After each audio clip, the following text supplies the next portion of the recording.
पंजाब भर में दफ़ा 144 का फौरी नफाज, जलसा, जुलूस, रैलियों, धरनों और एहतजाज पर पाबंदी आयद कर दी गई। सूबे भर में 7 रोज़ के लिए दफ़ा 144 नाफिज की गई।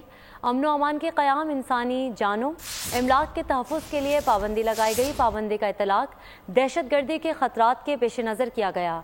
अवामी हुजूम दहशत गर्दों के लिए सॉफ्ट टारगेट हो सकता है। तफसीलात जान लेते हैं इसी हवाले से अपने नुमाइंदे जाफिर बिन यासिर। जाफिर, बताइएगा इस हवाले से।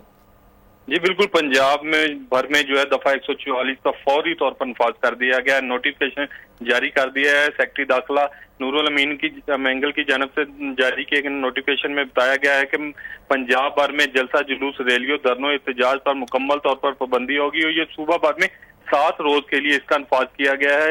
नोटिफिकेशन के मुताबिक अमन व अमान के क़याम, इंसानी जानों और इमलाक के तहफ़्फ़ुज़ के लिए दफा 144 का नफाज किया गया। इसके अलावा पाबंदी का इतलाक़ दहशत गर्दी के खतरात के पेश नजर किया गया। नोटिफिकेशन के मुताबिक खतरात के पेश नजर अवामी हजूम दहशत गर्दों के लिए सॉफ्ट टारगेट हो सकता है। इसके अलावा अवामी मुफाद में दफा 144 का नफाज सूबा भर में जुमा रात 27 जून तक किया गया है। पंजाब भर में इंतजामी हुक्मनामे पर अमल दरामद यकीनी बनाने के लिए तमाम डिप्टी कमिश्नर और तमाम महकमों के सरबराहान को फौरी तौर पर आगाह कर दिया गया है और पंजाब हुकूमत किसी भी नाखुशगवार वाक़े से निपटने के लिए इस तरह के इक़दाम कर रही है और इसका जो है आज नोटिफिकेशन जारी किया गया और 7 रोज के लिए ये नाफिजुल अमल रहेगा। जी ठीक है, बहुत शुक्रिया जाफर आपका।